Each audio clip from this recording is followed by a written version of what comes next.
मुश्किलों से कह दो उलझा ना करे हमसे, मुश्किलों से कह दो उलझा ना करे हमसे, हमें हर हाल में जीना आता है। नमस्कार साथियों, मैं अजीत कुमार आपके यूट्यूब चैनल कंपटीशन कम्युनिटी पे आप सभी का बहुत-बहुत स्वागत करता हूँ। तो दोस्तों, कैसे आप सब लोग? आशा करते हैं आप सब लोग काफ़ी अच्छे होंगे।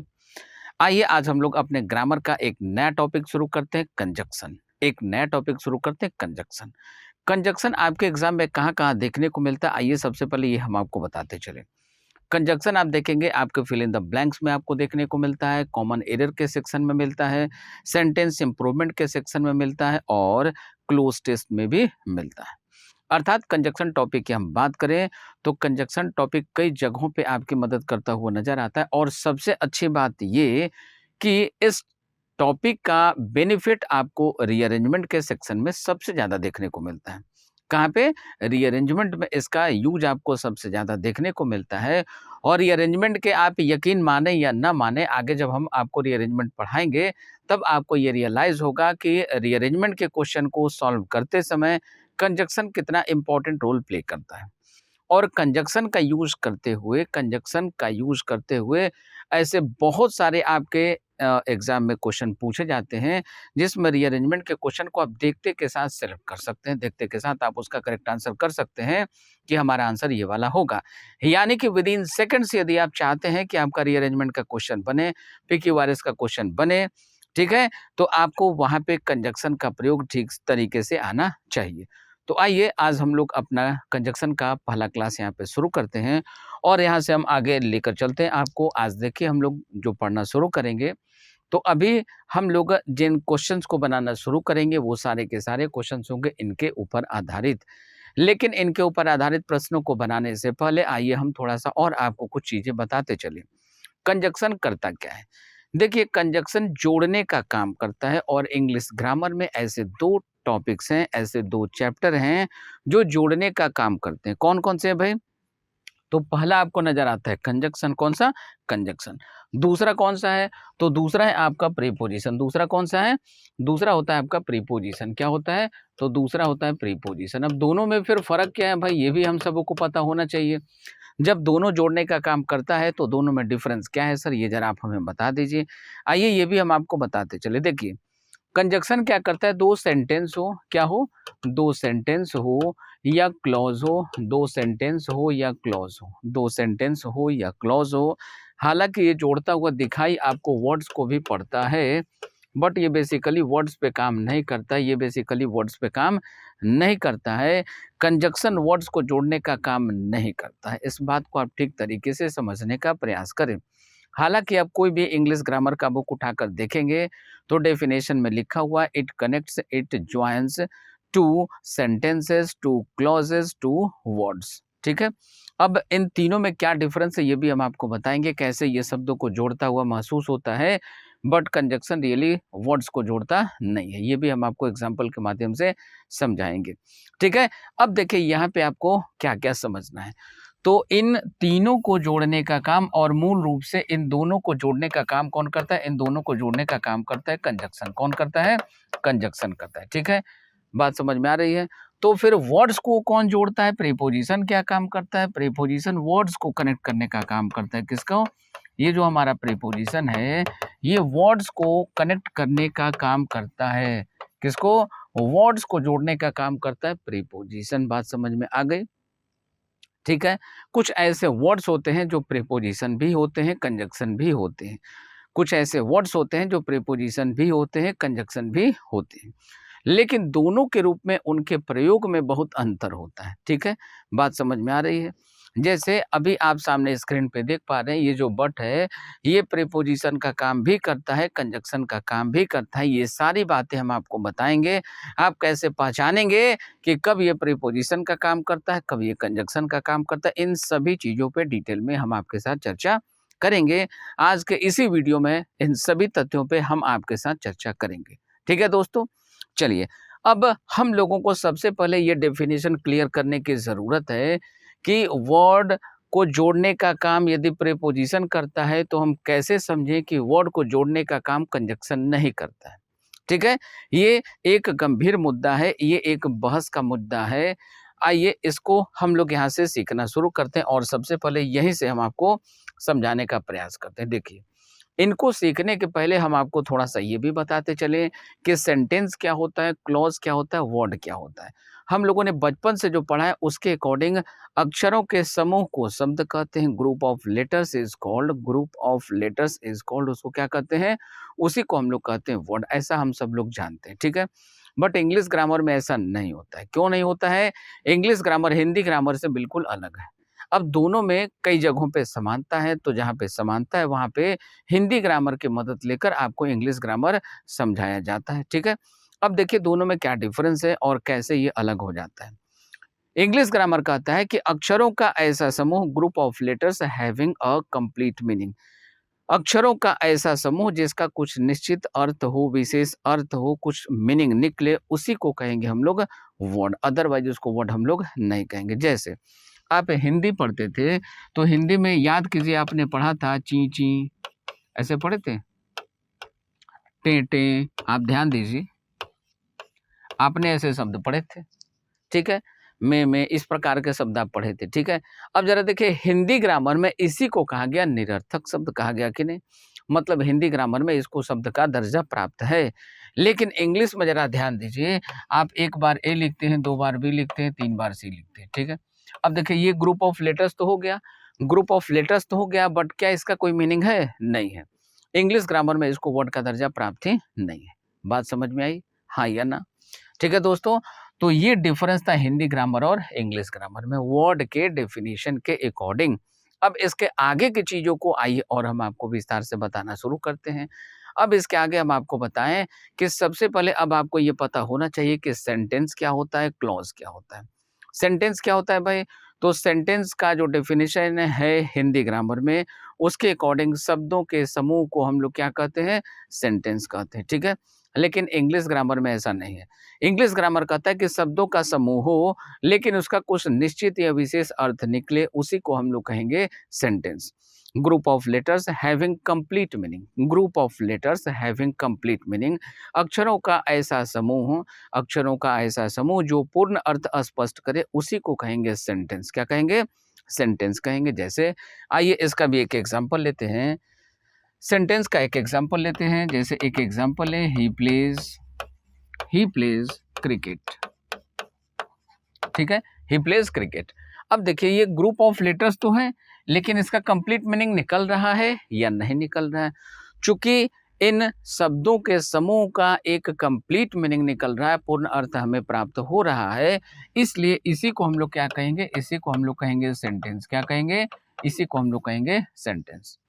दोस्तों इन सभी चीज़ों को आप ठीक तरीके से समझते चलिएगा, क्योंकि इंग्लिश में यहाँ से आपका कन्फ्यूजन शुरू होता है।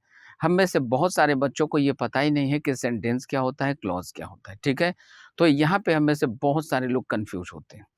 और यदि आपको ये किताबी भाषा या किताबी ज्ञान समझ में नहीं आता है, तो जैसा कि आप हमसे पहले से परिचित हैं, हम आपको दूसरे स्टाइल में भी समझाने का प्रयास करते हैं। और यदि बुकिश चीज़ें आपको समझ में नहीं आती है, तो दूसरे तरीके का यूज़ कीजिए। एकदम तुरंत सारी की सारी बातें आपके दिमाग में सेट हो जाएँगी, ठीक है? तो इसका टेंशन आपको 1% भी लेने की ज़रूरत नहीं है कि क्या कंजक्शन आपको समझ में आएगा या नहीं आएगा। इंग्लिश आपको समझ में आएगा अथवा नहीं आएगा, इसका 1% भी टेंशन नहीं लेना है। सारे के सारे क्वेश्चन आपसे बनेंगे, सभी चीज़ें आपसे ही बनेंगी और हम आप ही से बनवा लेंगे। आप इसको क्लास के बाद रियलाइज़ कर सकते हैं, ठीक है? या इसके पहले के आपने हमारे किसी भी क्लास को देखा हो, चाहे वो वोकैब का हो या वो ग्रामर का हो, तो आप समझ चुके होंगे कि हम किस तरीके से आपको पढ़ाते हैं, ठीक है? इसमें रट्टा मारने की कहीं कोई गुंजाइश नहीं है, कुछ भी रटने की ज़रूरत नहीं है। चलिए, अब सेंटेंस के बाद आते हैं क्लॉज़ की तरफ। क्लॉज़ क्या होता है भाई? तो इसके बारे में कहा गया कि group of words having incomplete meaning is called clause. उसको क्या कहते हैं? उसको कहते हैं क्लॉज़। फिर से हिंदी में समझिए। शब्दों का ऐसा समूह जो पूर्ण अर्थ स्पष्ट न करे, जो कंप्लीट मीनिंग नहीं दे, उसको हम लोग कहते हैं क्लॉज़। हिंदी में इसी को कहा जाता है उपवाक्य। क्या कहते हैं? हिंदी में इसी को हम लोग कहते हैं उपवाक्य। ठीक है दोस्तों? आइए थोड़ा समझने का प्रयास करते हैं। जैसे हम एक एग्ज़ाम्पल लेते हैं यहाँ पे व्हाटएवर, हम यहाँ पे एक एग्ज़ाम्पल लेते हैं whatever she says. Whatever she says. देखिए group of letters group of words तो ये अभी भी है। अब ये शब्दों का ऐसा समूह है, इसको जरा पढ़ के देखिए। वॉट एवर मतलब जो कुछ भी, सी मतलब किसी फीमेल के बारे में बताया जा रहा है, सेज मतलब कहती है। वह जो कुछ भी कहती है या वो जो कुछ भी कहती है, क्या ये पूर्ण अर्थ दे रहा है? नहीं दे रहा है। तो इसलिए इसी को हम लोग क्या कहेंगे? हम लोग इसी को कहते हैं क्लॉज। क्या कहते हैं? इसी को हम लोग कहते हैं क्लॉज। इसको ठीक से समझिएगा। अब तक ये था आपका किताबी ज्ञान, किताबी डेफिनेशन। अब किताबी डेफिनेशन से बाहर निकलते हैं। यदि आप में से किसी बच्चे को अब तक भी इस तरीके के एग्जाम्पल से आपको समझ में नहीं आ रहा हो या नहीं आया हो तो टेंशन नहीं लेना है। 1 से 2 मिनट का और समय दीजिए, तुरंत सारी बातें आपको समझ में आ जाएगी कि सेंटेंस क्या होता है, क्लॉज क्या होता है। जैसे आपने गाना सुना होगा, तुमसे मिलना बातें करना बड़ा अच्छा लगता है। अच्छा तो बहुत लगता है, मजा भी बहुत आता है। ठीक है, जरा ध्यान दीजिए, तुमसे मिलना बातें करना बड़ा अच्छा लगता है। ठीक है, जरा ध्यान दीजिएगा, यहाँ पे गौर फरमाइएगा आप। ये भी क्या है? शब्दों का समूह है। क्या है? शब्दों का समूह है। अब ये शब्दों का समूह तो है, लेकिन अब आप जरा यहाँ पे ध्यान दीजिए, क्या ये पूर्ण अर्थ दे रहा है अथवा नहीं दे रहा? तुमसे मिलना बातें करना बड़ा अच्छा लगता है, अब ये कंप्लीट मीनिंग दे रहा है कि नहीं? बिल्कुल दे रहा है, कंप्लीट मीनिंग दे रहा है। तो इसी को क्या कहेंगे? इसी को हम लोग कहते हैं सेंटेंस। क्या कहते हैं? सेंटेंस कहते हैं। लेकिन अब सेंटेंस तो समझ गए, वाक्य तो हम समझ गए, अब उपवाक्य की तरफ लेकर आपको हम चलते हैं। देखिए, शब्दों का ऐसा समूह जो इनकम्प्लीट मीनिंग दे, अधूरा अर्थ स्पष्ट करे, उसी को कहते हैं क्लॉज। कैसे? ये जो अभी गाने का लाइन आपने सुना, इस लाइन से कुछ शब्दों को हम हटा लेते हैं। ध्यान दीजिएगा यहाँ पे, तुमसे मिलना बातें करना, तुमसे मिलना बातें करना। देखिए अभी भी ये क्या है? ये अभी भी शब्दों का समूह तो है, लेकिन अब जरा इस पे गौर फरमाइए, क्या ये कंप्लीट मीनिंग आपको दे रहा है?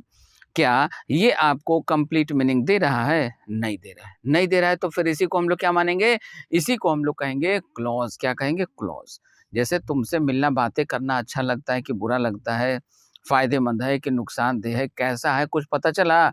नहीं चला। नहीं चला तो ये क्या हो गया? यही हो गया इनकम्प्लीट। लेकिन पहले वाले में तुमसे मिलना बातें करना बड़ा अच्छा लगता है, इसमें तुमसे मिलना बातें करना बड़ा अच्छा लगता है, ये पूरा का पूरा कंप्लीट मीनिंग दे रहा है। कंप्लीट मीनिंग अगर दे, शब्दों का ऐसा समूह जो कंप्लीट मीनिंग दे, उसको कहेंगे सेंटेंस। और शब्दों का ऐसा समूह जो इनकम्प्लीट मीनिंग दे, उसी को हम लोग कहेंगे क्लोज। क्या कहेंगे? उसी को हम लोग कहेंगे क्लोज। ठीक है, तो आशा करते हैं अब आपको सेंटेंस और क्लॉज में यदि आज तक अब तक आपको कहीं भी पढ़ने के बाद भी समझ में नहीं आया हो, या आप में से ऐसा भी कोई व्यक्ति हो, बच्चा हो, जो अभी तक इंग्लिश कभी नहीं पढ़ा हो, ठीक है, किसी कॉम्पिटिटिव एग्जाम के पॉइंट ऑफ व्यू से, तो आशा करते हैं कि अब उस बच्चे को भी समझ में आ गया होगा। ठीक है, और हमारे पढ़ाने का मोड भी यही होता है, हम सब लोग आपको यही प्रयास करते हैं कि यदि कोई बच्चा पहली बार भी इस कोर्स को कर रहा हो, इस कोर्स के वीडियोज़ को देख रहा हो, तो पहली बार देखने पर भी उसको कहीं कोई समझने में दिक्कत ना जाए और उसके सारे कॉन्सेप्ट क्लियर हों। ठीक है? चलिए, तो ये था क्लॉज़ और सेंटेंस में डिफरेंस, ये बात हम लोग समझ गए।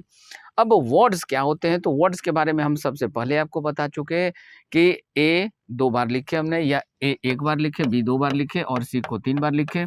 ग्रुप ऑफ लेटर्स तो है, बट ये कोई मीनिंग नहीं दे रहा है। मीनिंग नहीं दे रहा है तो इसको हम वर्ड कह सकते हैं क्या? हम इसको वर्ड नहीं कह सकते। इंग्लिश ग्रामर में इसको वर्ड नहीं कहा जा सकता। ठीक है, बात समझ में आ गई। अब आते हैं कि डेफिनेशन में जो कन्फ्यूजन था, कंजक्शन 2 शब्दों को जोड़ता है, 2 सेंटेंसेस को जोड़ता है, 2 क्लॉजेस को जोड़ता है, इसमें कहाँ तक सच्चाई है? अब इस चीज को हम आपको यहाँ पे फिर से क्लियर करते चले। जैसे एक एग्जाम्पल लेते हैं, राम प्लेज क्रिकेट।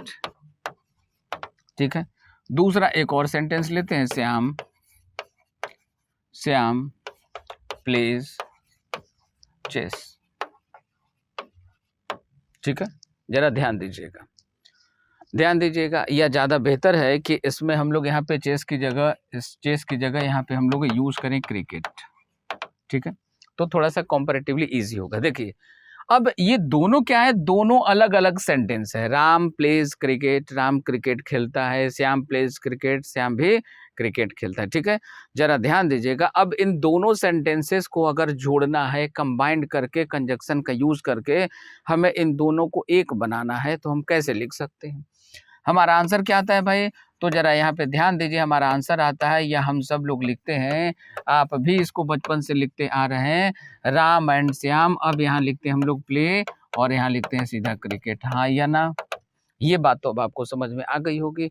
अब यहीं पे देखेंगे कि आपके बुक में लिखा हुआ होता है कि ये एंड क्या है? तो एंड एक कंजक्शन है। ये एंड क्या है? तो एंड एक कंजक्शन है। और ये कंजक्शन क्या कर रहा है? राम एक वर्ड है। राम क्या है? ये एक वर्ड है। और श्याम क्या है? ये दूसरा वर्ड है। अब यहाँ पे हम लोगों के बुक में जो डेफिनेशन गिवन होता है, एग्जाम्पल गिवन होता है, उसमें हम लोगों को यहाँ पे बताया जाता है कंजक्शन इन दो शब्दों को जोड़ रहा है। कंजक्शन क्या कर रहा है? इन दो शब्दों को जोड़ रहा है। जरा ध्यान दीजिएगा, आप यहाँ पे गौर फरमाइएगा। हम किताबों का विरोध नहीं करते, उससे जो कन्फ्यूजन हम लोगों के मन में पैदा होता है, हम उसको दूर करने की बात कर रहे हैं। ठीक है भाई, देखिए हम कोई इतने बड़े व्यक्ति हैं नहीं कि हम शेक्सपियर को रॉन्ग कह दें, हम कोई इतने बड़े व्यक्ति हैं नहीं कि दुनिया के सारे ग्रामेरियंस को हम रॉन्ग कर दें। ठीक है, हम लोगों को सिर्फ और सिर्फ उतना जानने से मतलब है जितने से हमारा जो बच्चा है पढ़ने वाला, आपके जैसे जो बच्चे हैं पढ़ने वाले, उनका अपने एग्जाम में सिलेक्शन हो जाए। That's and. आपके जुड़ने का, हमारे यहाँ पे आने का सिर्फ और सिर्फ एक ही उद्देश्य होता है कि हम और आप दोनों मिलके क्या हो जाए? एक हो जाए, और दोनों एक होके हम आपका सिलेक्शन करवाने में थोड़ी सी आपकी मदद कर सके। ठीक है, देखिए अब यहाँ पे हो क्या रहा है दरअसल? अब दरअसल ये दोनों क्या था? अलग अलग सेंटेंस था, और इन दोनों सेंटेंस को जोड़ दिया गया इस कंजक्शन के माध्यम से। इस कंजक्शन के माध्यम से क्या किया गया? इन दोनों सेंटेंसेस को जोड़ लिया गया। हाँ या ना? अब जरा आइए थोड़ा सा और आपको हम अलग से समझाने का प्रयास करते। देखिए इसमें अलग से क्या समझना है। यहाँ देखिए ये प्ले और ये क्रिकेट दोनों में सेम था। प्ले और ये क्रिकेट दोनों में क्या था? कॉमन फैक्टर था। अब आप याद कीजिए, जब आप मैथमेटिक्स पढ़ते थे बचपन में, आपने अलजेब्रा पढ़ना शुरू किया था, तो आप याद कीजिए ऐसा पढ़ते थे, A square B plus B square A, इस तरीके का हो, या ये मान लीजिए बी क्यू हो, बी क्यू ए। ठीक है, अब इन दोनों को यदि जोड़ना था तो जरा ध्यान दीजिए, हम लोग क्या करते थे? दोनों में कॉमन क्या है भाई? तो ए और बी दोनों में कॉमन है, तो ऐसे ले लेते थे कॉमन। याद कीजिए, और इसमें क्या बचा? यहाँ पे ए बचा। यहाँ पे क्या बचा? यहाँ बचा बी स्क्वायर। हाँ या ना? अब देखिए दोनों में हमने किया क्या कि दोनों में जो कॉमन था उसको हमने बाहर ले लिया। तो आप इसको ऐसे भी लिख सकते थे, और आप इसको ऐसे भी लिख सकते थे। हाँ या ना? देखिए ऐसे भी आप इसको लिख सकते थे। दोनों बातें क्या है? दोनों बातें सेम है। हाँ या ना? ठीक है, अब इतना तो आपको मैथ का नॉलेज होता ही है, क्योंकि बचपन से ये सब आप पढ़ते आए हैं। ठीक है, चलिए अब यहाँ से आगे चलिए, इसमें हो क्या रहा है? देखिए जो कॉमन चीजें थी उसको हम लोगों ने क्या किया? बाहर कर लिया, और जो डिफरेंट चीजें थी उसको यहाँ पे इस प्लस का साइन का यूज करके आपस में कनेक्ट किया गया, जोड़ा गया। हाँ या ना? तो कंजक्शन भी यही काम करता है। कंजक्शन का मतलब क्या होता है? जैसे मैथ में आप यहाँ पे ये प्लस का साइन पढ़ते हैं, मैथ में क्या पढ़ते हैं? आप प्लस का साइन पढ़ते हैं। In the same way conjunction क्या करता है? कंजक्शन भी प्लस करने का काम करता है, जोड़ने का काम करता है। ठीक है, बात समझ में आ गई। अब जरा यहाँ पे फिर से आए हम लोग। यहाँ पे देखिए, ये दरअसल Ram pledge cricket, Shyam pledge cricket, ये दोनों अलग-अलग सेंटेंस था। ठीक है, और दोनों अलग-अलग सेंटेंस था, तो दोनों में जो कॉमन फैक्टर था उसको एक साइड रख लिया गया। जो कॉमन फैक्टर था, जो कॉमन चीजें थी उसको एक साइड रखा गया, और जो डिफरेंट था उसको जोड़ने के लिए इस कंजक्शन का यूज किया गया। और इस कंजक्शन एंड का यूज करके, इस कंजक्शन एंड का यूज करके वास्तव में हम लोगों ने किया क्या है? हम लोगों ने सिर्फ राम और श्याम को जोड़ा है, या हम लोगों ने दरअसल इन दोनों सेंटेंसेस को कनेक्ट किया है? किसको? तो इन दोनों सेंटेंसेस को कनेक्ट किया है। बात समझ में आ गई? तो आशा करते हैं कि ये अब तक आपका जो कन्फ्यूजन रहा होगा बुक के डेफिनेशन के अकॉर्डिंग, यदि आप में से कभी किसी बच्चे ने कहीं कुछ पढ़ा हो, ठीक है, बुक या थ्योरी वाला पार्ट, तो ये जो आपका कन्फ्यूजन था अब दूर हो चुका होगा। ठीक है, बात समझ में आ गई? देखिए अब यदि यहाँ पे हम कहते हैं कि यहाँ पे जैसे चेस हमने लिखा था, अब इन दोनों को यदि जोड़ना होता तो हमें क्या करना होता?